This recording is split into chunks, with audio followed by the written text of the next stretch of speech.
Hello, wonderful. This is Sarah, and I'm here with Suzanne Carpenter. We're going to talk about emotional eating. And if anyone has ever followed my story or heard my story on this, you may know that at different times in my life, my best friend was a carton of ice cream. And every night I would go to that freezer and eat my sadness over and over and over again. Sometimes I even would get Nutella and I would melt Nutella in the microwave and pour it over Breyer's Oreos, cookies, and cream. I can't even imagine how many calories and the shock of sugar I was giving to my system every single day, in an effort to have something that I looked forward to, because I was not at a place in life that I looked forward to many things. And it obviously became a super toxic relationship with food, which many of you guys I know still suffer with. So hi, Suzanne, how are you? I'm great, Sarah. I'm so excited to be here with you today and talk to you and your community about this. Well, tell us a little bit about what you do in your relationship with toxic relationships with food. Yeah. Yeah. Well, okay, let me just start out with I had this secret that I really planned to take to the grave with me from like junior high school. I never told my husband. I was so ashamed of this that I I thought that people were going to fall away from me if I ever mentioned it. So one day somebody said, "You say you would die for your kids, but would you change for them?" And that was the statement that sort of changed everything in this trajectory of my life. And the struggle that I was dealing with is that I had an eating disorder. And now I'm 6'2". So I think in many ways, I was trying to fit into a place that I was never really built to fit into. And I wanted to get out of the eating disorder, but I did not know how. And I was such a scared little bird that the idea of mentioning it aloud to even get the help was so unimaginable to me that I thought that this was just going to be something that I had to endure. So I'll just kind of fast forward through a little bit and say that statement gave me just enough brave to reach out and get help for the first time and say it out loud. And I found out that people still liked me. I found out that I still had worth and value. I found out I wasn't a liar, which is what I thought I was going to be. So I originally got help just so that I could be an authentic role model for my girls, because it was one thing for me to have a struggle with this, but I have two boys and two girls. But the idea that my girls would stand in front of the mirror and talk to themselves the way I did, or that they would have this fractured relationship with food where they always feared it and they were always on a diet, I couldn't stand that for them. Okay, so then what ends up happening is I'm a former first grade teacher. And once I understand science, I can explain it in a way that a first grader gets it. And I realized that I had something that I needed to give back to the world. So I do all the nutrition work, all the classes, all the blah, blah, blah, blah. And at the end of the day, I just have a ridiculous understanding of food and the impact that it has on its body. And what my true interest is basically explaining to people to clear up food confusion and go back and give people what we should have been taught in high school, that we were never taught about nutrition. Because I think if we can shore up that strong foundation, a lot of different decisions can be made about food, which have a tremendous impact in daily living. Mm-hmm. Well, for lunch today, I had a bowl of Brussels sprouts with like kale. So I'm feeling good about what I for our conversation, because it felt very delicious. That's right.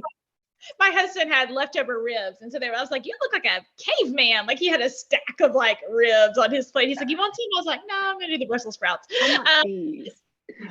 But I've heard that if you have a food addiction, it's one of the hardest addictions to break, because you still have to eat. It's not like you can separate yourself from alcohol, separate yourself from drugs, separate yourself from a toxic person. You have That's right. to have food.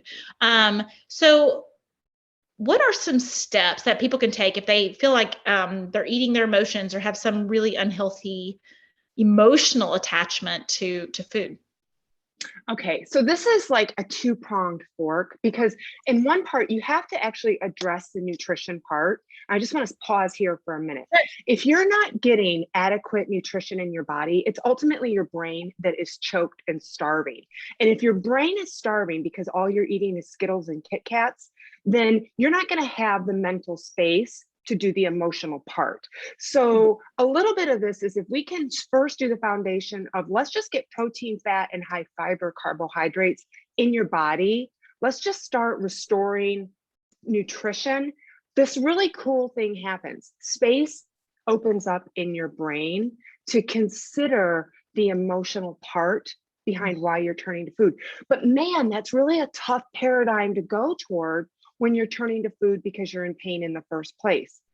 But I hope that right now, when people are listening, they're in a logical place in their brain and they're either able to hear, okay, I've got to get food in my brain to clear away space so that I can deal with the part about the food that's got me in trouble. Okay, so now what's really interesting is if you start to, maybe it's probably productive to think back to the last binge or the last time that you used food for something. Okay, so we want to feel our feelings, not feed them, but that's a practice. That's a fail forward, do that one bad, perfect. And we want to get into the space of starting to say, okay, last time I really went after the Nutella and ice cream. Ask yourself, what was it that I really wanted that food to do for me? Did you want a hug? Did you want a conversation that was meaningful? Did you want to feel like you had a purpose in life? Did you want to escape? Did you want to numb out? Did you want to avoid something? Did you want to procrastinate? Did you just get some bad news? Are you feeling stressed? Like food ultimately was not in the place at that moment of taste pleasure. I mean, sure, it tasted good, but that's not really why you were there. You were checked out. Like you were 7 miles down the road, truly. The bigger question to ask yourself is, what did I really want from the food? Then what we want to realize is, sure, for 10 or 20 minutes, you got an awesome numbing session. I mean, it was fabulous. And just like you have to take a break from exercise to give your muscles rest, you genuinely want a break or a rest from the emotional muscle that's being exercised. Like that makes sense why you're turning to the food. But the bigger thing that was such a good statement and it was resonating so much with my listeners. I want to make sure they heard you. So just like our muscles need a rest from exercise, our emotional muscles need a break from stress, pain, sadness, whatever. And we can sometimes make food that break for us. Is that what you said? That's exactly right. And then you know what's amazing is in our society, like food can give us a little serotonin rush or a little bit of endorphin and make us feel better. And it's totally fine to do that. Like if you were to be walking around your office with a box of donuts and eating them, somebody might go, "Ooh, what's up?" But they are not going to fire you. They're not going to befriend you. Nothing is going to happen. Somebody just might take notice that you're eating a box of donuts. Whereas if you're stealing or gambling or drinking on the job or doing drugs, those things are so frowned upon. They also offer temporary relief. They also are another form of escapism, but society frowns its nose on that. So it makes sense why we would turn to food as our societally accepted means of numbing, right? But the truth is, and a break, because I think people are familiar with numbing, but I loved when you said take a break from the pain or take a break. And that resonates with me personally so much, like probably some still even now. It's like, oh, sure, I worked so hard today. I deserve a break. Oh, that's a big one. I worked so hard, I earned the chocolate cake or the margaritas with the girlfriend or the chips and queso. Or this is a big one. My husband and I are companion eaters. So our activity for so long was the food. So you take the food away, what are we going to do? Or you think you're with the girlfriends and you're like, man, if we throw some M&Ms and some Skittles at this fun party is going to be funner. We think that food is so good that it can elevate a situation. And the truth is, food's neither good nor bad. It's just food. That's all there is to it. But when we can start to go, okay, I'm using food to get a break from feeling bad, that's a big step toward beginning to unwind the food attachment for emotional eating and looking for something else. So what are some healthier breaks to have? And I also want to address the social aspect, because you hit both of my personal two like things that would become issues. Yes, you intuitively read my mind. If you follow me on Facebook, my husband and I are quite the foodies. Yes. Yes. Yes. Yes. And we have a fancy Italian dinner planned tonight. Of course. I know. Yeah, so I had the Brussels sprouts for lunch. No, I'm just kidding. Anyway, it's a balance. But so let's talk about some other options for a break and a break. Okay, let me say this first. This is going to fall flat if somebody's not in the headspace genuinely of, I really do want to overcome this emotional eating thing. I mean, you're going to listen to me list off this list and be like, nope, don't want that one either. Here's the thing. Right now, about 70% of Americans, to your point of what you just said, the number one hobby we have is eating. Like, that's the main event. And what I'm challenging people with now is like, can we make food, like, for sure it's coming alongside, and make it about the memories and the moments, not the morsels. For so long, it's just about the food, and that's what's in between the people. And you're like, oh, hey, there you are. And you'll have these little conversations, but it's all about the food. So we want to put the food in the background and make it about the event that we're having. Does that make a little bit of sense? For sure.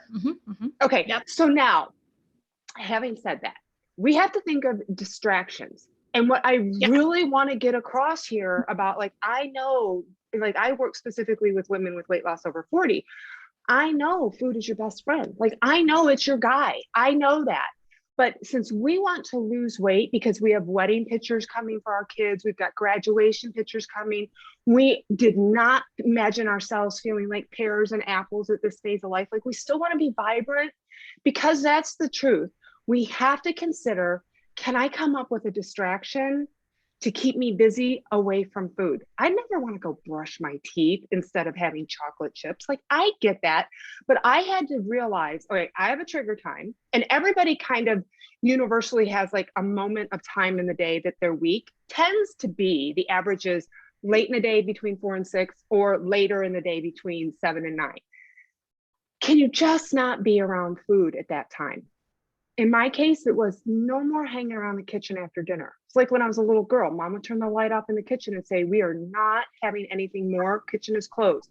So can you just get out of the kitchen, go upstairs, get away from food? You have to change your room. And I already don't like what I'm saying. It's hard. I get it, because we really want to be able to eat the food, but we need to have like a pity party and realize very few people can eat what they want whenever they want and look and feel the way they want. Just like very few people can spend whatever money they want whenever they want and retire in a way they want.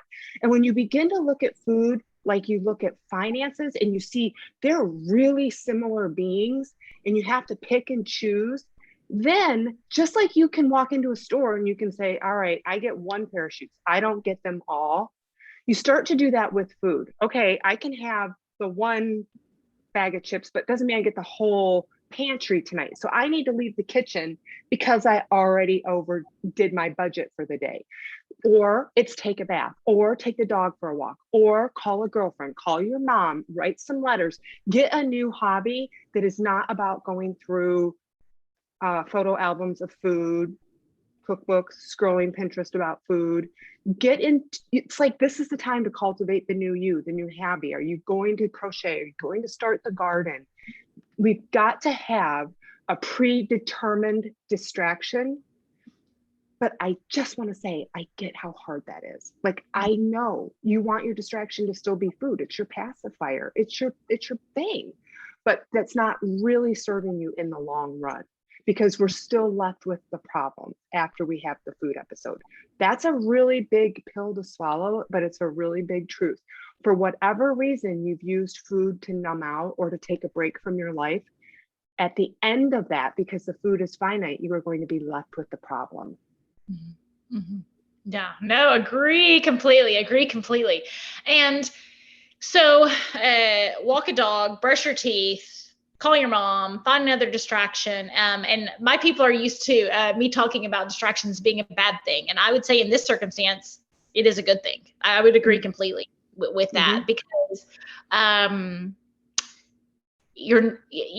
sometimes we use distractions to avoid problems, but we're already using food to avoid problems or avoid the distraction. So first step would be just renegotiating the distraction. Exactly. Right. Yeah. Exactly. Yeah. Awesome. Yeah. You said it was point one and then point two. You said it was a 2-prong. Was that all the prongs, or was that Did we get to all the prongs? Well, okay. So really, like I talk about, like we've got to have a distraction, but then we've also have to have the nutrition part in mind.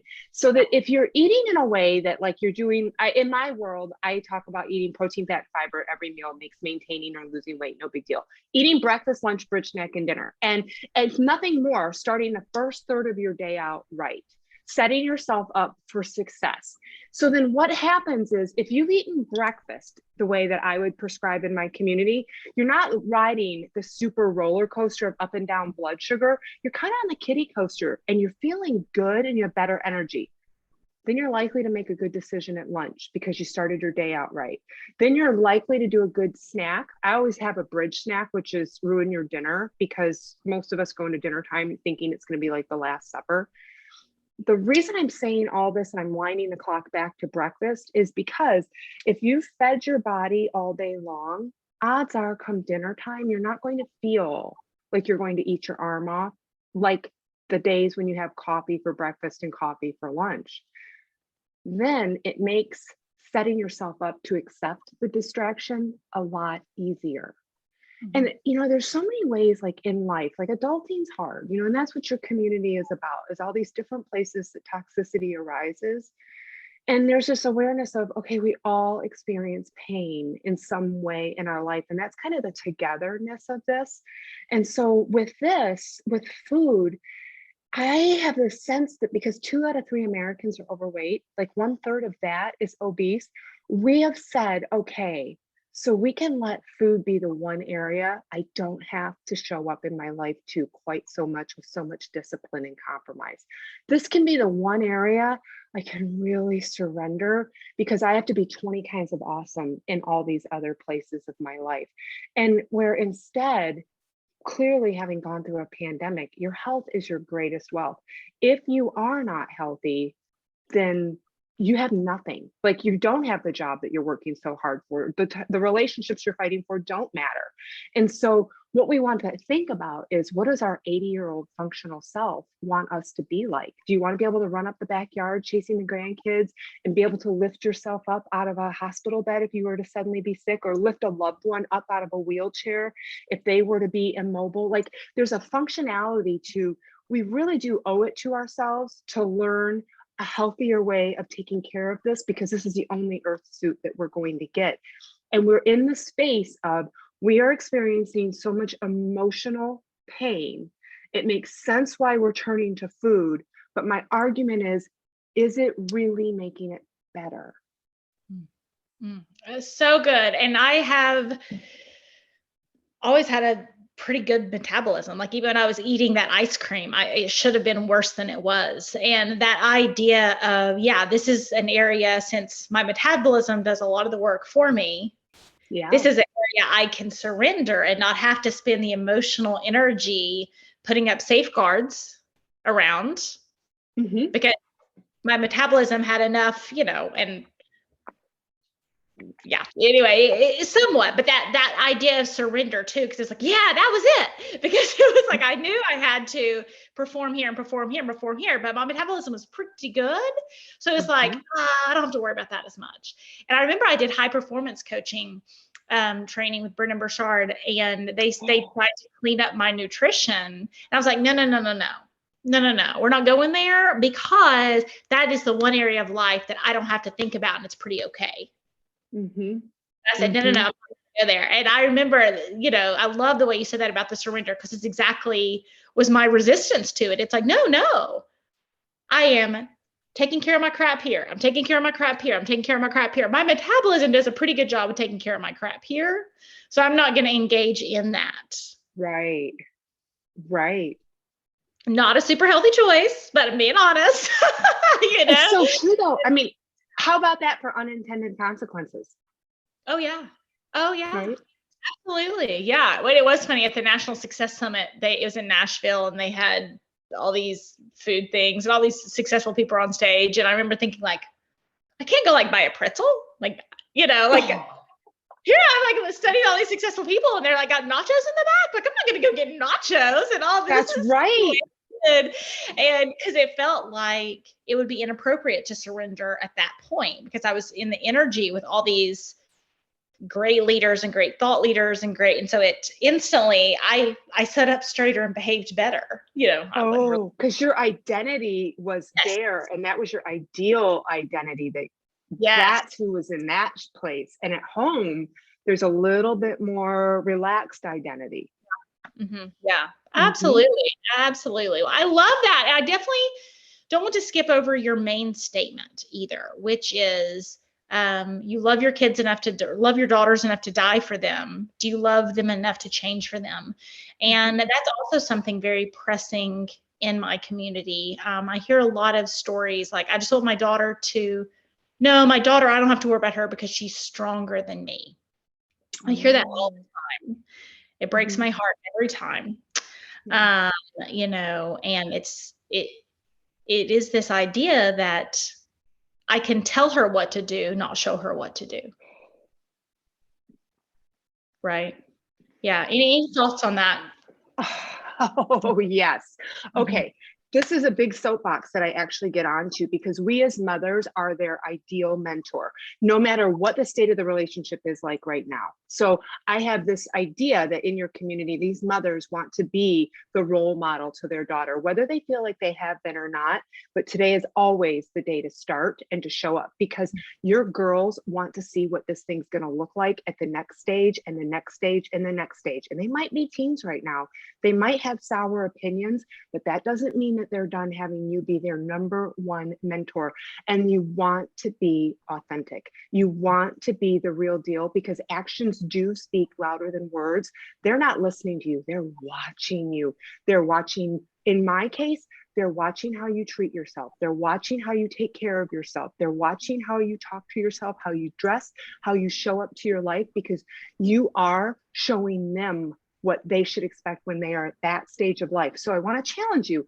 If you want your kids to be movers and shakers and you want to see them be successful, you want to role model that to the best of your ability, to the best that you can with the gifts you have right now, because they are looking. The other thing is, you love these kids so fiercely. You want them to take care of themselves. You want them to make their bed and to eat their breakfast and to put their clothes in the hamper and take showers. And you want them to eat healthy. You want them to take care of themselves. Your parents, you want them to go to the doctor and go for walks and eat healthy. And you don't want them to be sick either.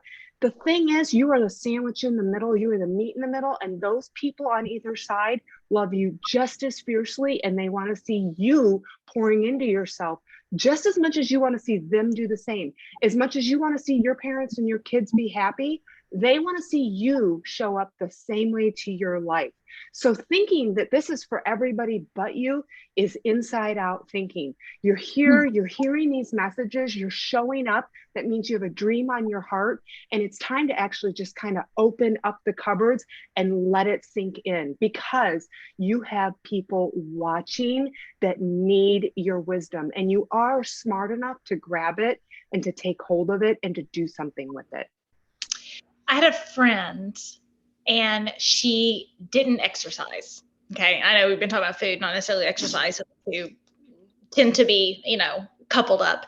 And she said, gosh, you always exercise. Like you always exercise. Like you don't have a struggle. It's been continuous for years. You just exercise. Why? And I said, well, everyone in my family exercises. My uncle ran a Boston Marathon. My aunt is 60 and can still fit in her wedding dress. My, dad plays competitive tennis in his mid 60s. Like my mom goes biking. I mean, everyone in my family exercises. My grandmother is in her 80s and goes to water aerobics. Everyone in my family exercises. And I had not recognized what a gift that was to me, that was such normalized behavior that I never in my head dealt with, am I going to exercise this week or not? That's never a question I asked myself, because everyone in my family has modeled that's what you do. Right. And no one in her family did that. So it was always a battle. Should I or shouldn't I? And I thought, oh my gosh, what a great gift that was to me. And what a great gift to my kids that they see me exercise. And it's not a guilt piece. Well, I really should be unloading the dishwasher instead, or I should be this, or I should, that guilt we can save the next generation from. And that's obviously in regards to toxic relationships, it's, as hard as it may be to exercise, it's easier to get on a stationary bike than it is to leave a toxic marriage. We're all aware. All aware, Yes. but it is the same conversation. And I love that idea, because I see so many great women who it's like, I am here to sacrifice for my kids rather than I am here to show my kids. Mm-hmm. Exactly. And you would not want to see your child live a life of sacrifice, role modeling the same thing to their future generation. You love your kids so much. You want to see them bloom and blossom. But the truth is, they want to see you do the same thing. Well, they want to see what you're capable of. Absolutely. And I joke and I say, at what point does my daughter expire? Like right now, her needs are important. Her nutrition is important. Her health is important. But somebody give me a number. Is it when she falls in love, she expires? Is it when she gets married, she expires? Is it when she has kids, she expires? Is it when her boss is mad at her, she expires? At what point are her needs, exhaustion, emotions, well-being, at what point does that expire? It doesn't. Right. But if you expired, and I think I'm expired, I'm teaching her that she will expire. That's right? exactly right. That's exactly right. Yes. That's exactly right. That's great. I love your line. Well, any last words of wisdom for our listeners? Well, I would say that if your listeners are feeling like, okay, I need to get the food thing under control, there's a difference.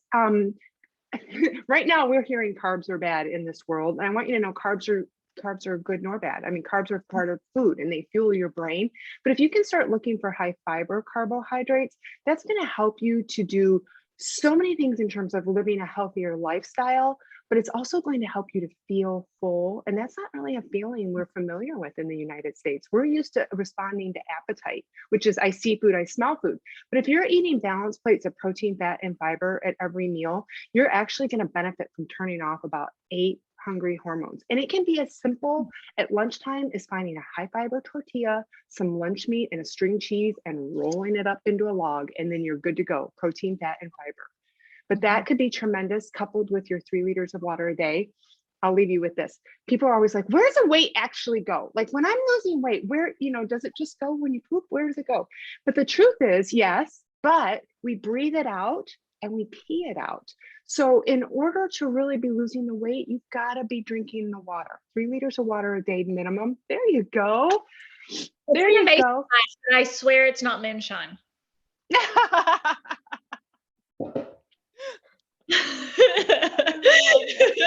I had it one time and I was drinking water out of a mason glass. My husband loves mason glasses for some reason. I don't know. So do we. And they were like, that looks like moonshine. I was like, no.